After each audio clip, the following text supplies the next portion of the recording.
Hey everybody, Brian Shannon here from Alphatrends.net. Today's Friday, the 23rd of February, 2024. Hope you had a good week in the markets. The S&P 500 gained some ground, as did the Nasdaq. Russell 2000 continues to be just very choppy, lost a little bit of ground and is down for the year. The bonds actually gained some ground, so they're still down for the year though, which means yields are higher, of course. And we lost a little bit of ground in energy, technology, oil, and Bitcoin, at least for the week here we did for oil and Bitcoin. Anyways, let's take a look at the charts and make some sense of it. As we know, this is supposedly a bearish time of year, seasonality wise. February is supposed to be the weakest month of the year, but the market doesn't seem to care about that. The market still doesn't care about rising on lighter volume. The market still doesn't care about advanced decline line, etc. The market continues to move higher. We're in an environment where it's easier for stocks to move higher than it is for them to move lower, which shouldn't be a surprise because we're above a rising 20-day, 50-day moving average, 200-day moving average. We're in a bull market. The S&P 500 closed at a new all-time high here today. It's tough to be bearish in that type of environment. We touched this trend line, we touched the 20-day moving average, and we did get a little bit of a pullback here this week that had me concerned earlier on, and I very clearly said, don't buy the dip, and I have no regret for saying that. Some people, look at that and say, hey, wow, you missed the boat. You said don't buy the dip. I did say don't buy the dip, and I don't do it because it might have continued lower. If Nvidia hadn't reported such strong results, then this market would have got croaked. Instead, they did report strong results, so I revert to my play, which I have for gaps, which is when the market gaps higher, back above the 5-day moving average, I don't chase the gap. I wait for the market to get back above the daily volume weighted average price. So this was on Thursday. This is a 2-minute chart, and you can use this for a swing trade entry or an investment entry. The bottom line is just because it's a 2-minute chart doesn't mean you can't use it to your advantage regardless of your time frame. I look at it and say, I want to get back, I get back involved as it gets back above the volume weighted average price after that initial shakeout. That tells me with 100% certainty the buyers have regained control. Now, it doesn't mean I'm just going to buy it and hold on to it. If it were to break below the low of the morning that day, then I would have sold it because that emerging strength would have been nullified and I would have moved to the sidelines. Instead, it did continue nicely higher, and we saw that this market finished close to the highs for the week, and again at a new all-time high. We closed above the anchored volume weighted average price from the gap, so it's hard to ask much more from a market. The Nasdaq broke its trend line this week, and here's this trend line, and a lot of people, misinformed people, say that breaking a trend line means the market has reversed. It doesn't mean that. Sometimes it does, but what it means is it's a caution sign. When the trend line breaks, it says just be a little bit careful here because this runaway rally that has been such a huge rally from 340 to 440, 30%, has broken the trend line. So that means the rate of ascent has slowed. It doesn't mean a reversal. A pattern of lower highs and lower lows below key moving averages means that. On the intermediate term time frame, when we broke below that 5-day moving average on Tuesday, I got cautious, and that's the way it goes. I will always get cautious on that. I was thinking maybe it's going to come down to the year-to-date anchored VWAP or even the 50-day moving average, but when the market gapped higher, I changed my mind and got bullish on the market. So being out over here doesn't mean being short. I'm not going to short a market when it has a rising 20, 50, 100, 150, 200-day moving average. It's above the year-to-date anchor, above the week-to-date anchor, etc. I'm not going to sell short in those conditions. That's just stupid. I don't want to throw my money away. The Russell 2000 continues to be just a choppy mess here, and I think it's just a great reason to avoid it. On the weekly time frame, you can see that we traded what's known as an inside week. That simply means that this week's range was completely within the range of the prior week. So the high was lower than last week's high. The low was higher than last week's low. So the range occurred within the prior day's range this week, but that doesn't add any clarity on these shorter term timeframes. To me, it's just an avoid. So no point talking about it. Semiconductors broke to a new all-time high here as well, and they closed below the gap from that I'm sorry, the anchor from that gap.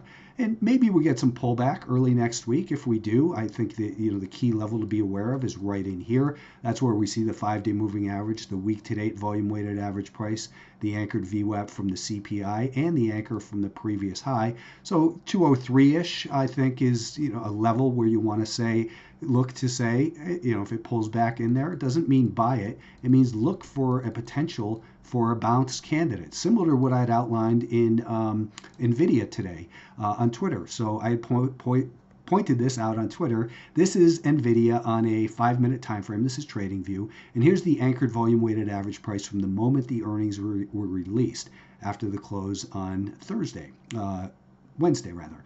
Anyways, this was the after hours, this was the next morning, and this was trading on Thursday. This was last night, this was this morning, and this was the day. So today what we saw on this 5-minute candles was that we pulled back right in almost precisely to the anchor from the earnings report. That was a big shift in sentiment.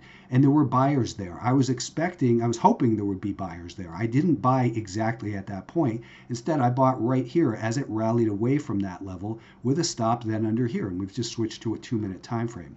As the stock started to rally away from there, I put an anchor at this point to measure against for future moves. I raised my stop up under these higher lows and then got out near the volume weighted average price. I actually got out of a third over here, another third over here, and a third over there. Anyways, it then pulled back perfectly to that anchor, rallied up to the daily VWAP. I'm only pointing this out, not because I'm encouraging anyone to be day traders or anything like that, but just to point out there is logic to the way these things trade. And if you haven't read my book, Maximum Trading Gains Using the Anchored VWAP, you need to get a copy because I outline all these strategies perfectly in there. NVIDIA, just a massive move, continues to behave well. SMC, really volatile. I think that a lot of people probably lost money in this stock. I know that everyone on Twitter says they made money in it. I really, I scalped it a little bit, made a little bit of money, but really it's just not my personality to trade this type of stock. Anyways, let's go back to the market. The biotechs, these guys behave well. They've got a nice pattern of higher highs and higher lows above that rising 5-day moving average. They broke free of that little flag, the weekly time frame. We might encounter a little bit of supply in here because we've seen it before back in 2022. And, if we were to slow down in here and then digest a little bit further, then we've got this big air pocket up into this level here where it could get going towards that 109, 110 level. For me, it's a swing trade. Stops go up underneath these higher lows. Choose the higher low that makes most sense to you personally for where your stop goes. But right now, the momentum is higher. The buyers are in control. Let's talk about Bitcoin for a moment here. Maybe it's slowing down a little bit. Here's our anchor from the high this week, that red one. You can see we're seeing a little bit of trouble with that. We're also right at the 5-day moving average, which is flattening out. I don't think it would be bearish for it to drop down slightly below 50,000, maybe shake some stops underneath that $50,000 level, and perhaps even a little bit lower before the next move continues up. This daily chart really is quite bullish, as is the weekly time frame. It's just gotten a little bit stretched, so I think you want to keep an eye on that. Let's talk about oil for a moment, because oil is continuing to frustrate, I think, the buyers in here. It keeps looking like it's going to break free. As I mentioned, I don't trade oil. I don't trade oil stocks. I find them just too damn choppy for me, and this type of action confirms that. But if we look at the XLE, the energy stocks, they're starting to behave better. They're holding above the anchor from last year's high. That's that purple line there. And they're also above a rising 20, 50, and 200-day moving average. So the 200, you can see, is in here. It's rising. This is where we were 200 days ago. That's what this vertical black line is. This is where we were 200 days ago. So as long as we're getting rid of data down here, and even if the XLE stays in this area, that 200-day moving average will be rising. That's why I also have the 50-day line and the 20-day line here as well. The 20-day moving average is rising, the 50 is rising. So I think you want to give the benefit of the doubt to the buyers in the XLE. So if you trade energy names, I would say keep an eye on those. I'm not really going to talk about them because they're just not my thing to trade. Anyways, what else can we talk about? We can talk about Tesla. It continues to be a dog. I think that next week you want to keep an eye. If you're looking for the bounce in here, it's maybe made this head and shoulders pattern, right? And rallied there, fell short of the year-to-date anchor. Next week, if we see a little bit further weakness, I think you want to focus on the anchor from the gap lower right here, as well as the low for the year. So that means here's a potential level where support might be found. But then again, we've got the 5-day moving average declining, so I wouldn't buy there. I would want to say, if you're of the type of person who wants to buy a stock in a primary downtrend below a declining 20 and 50-day move worth a declining 50-day and 20-day moving average, then at least wait for the 5-day moving average, and then buy it on strength over here with a stop under these lows.